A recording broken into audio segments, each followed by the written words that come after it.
2008 साली बृहन्मुंबई महानगरपालिकेमध्ये शिक्षक म्हणून रुजू झालो.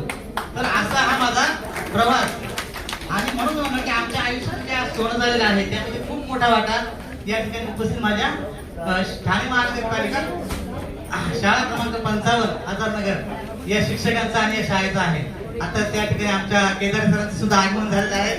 त्यांच्याकडून सुद्धा आम्हाला खूप प्रेरणा मिळाली होती. असाच एक कार्यक्रम सरांचा सुद्धा आम्ही विद्यार्थी असताना शाळेत असाच त्यांचे त्यांच्या शेजारी बसले होते आणि असंच एक कार्यक्रम त्यांच्या आमच्या शाळेने झाला होता 55 नंबरला. तर सरांना बघितल्यानंतर त्या गोष्टीची मला आठवण झाली. असे अनेक गोष्टी आहेत बोलण्यासारख्या.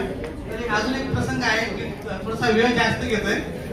तर प्रसंग मला सांगावा म्हणजे अभिमानाचा क्षण माझ्यासाठी अजून एक असा माझ्या जीवनामध्ये आला की सेवा करत असताना आमच्या बृहन्मुंबई महानगरपालिकेतर्फे एक प्रशिक्षण आयोजित केलं होतं डिझास्टर मॅनेजमेंट आपत्ती व्यवस्थापन. त्या आपत्ती व्यवस्थापनाच्या प्रशिक्षणामध्ये प्रशिक्षण घेण्यासाठी मी करी रोड या ठिकाणी गेलो होतो आणि त्या प्रशिक्षण ज्या दिवशी होतं तर प्रशिक्षणासाठी आमच्या शाळेच्या आपल्या आझादनगर शाळा क्रमांक 55 या शाळेच्या मुख्याध्यापिका या आम्हाला मार्गदर्शक म्हणून त्या लाभल्या होत्या आणि त्या प्रशिक्षणामध्ये मी हॉलमध्ये जेव्हा प्रशिक्षण घ्यायला गेलो आणि बसलो असाच एसी हॉल होता आणि तिथे बसल्यानंतर त्यांनी अनाउन्समेंट केली की आज आपल्या प्रशिक्षणासाठी आपल्याला मार्गदर्शक म्हणून नूतन बांदेकर मॅडम या ठिकाणी लाभलेले आहेत आणि त्यांनी शाळेचं नाव घेतलं की आझादनगर ठाणे महानगरपालिका शाळा क्रमांक 55 या शाळेच्या मुख्याध्यापिका.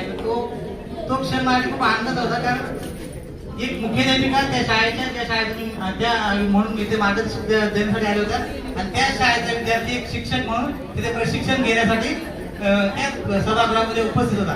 तर हा सुद्धा मी म्हणतो की माझ्यासाठी खूप आनंदाचा क्षण होता. तर असे अनेक क्षण आम्हाला तुमच्यामुळे मिळाले. तर एक कविता आहे, खूप काही आहे बोलणार मॅडम.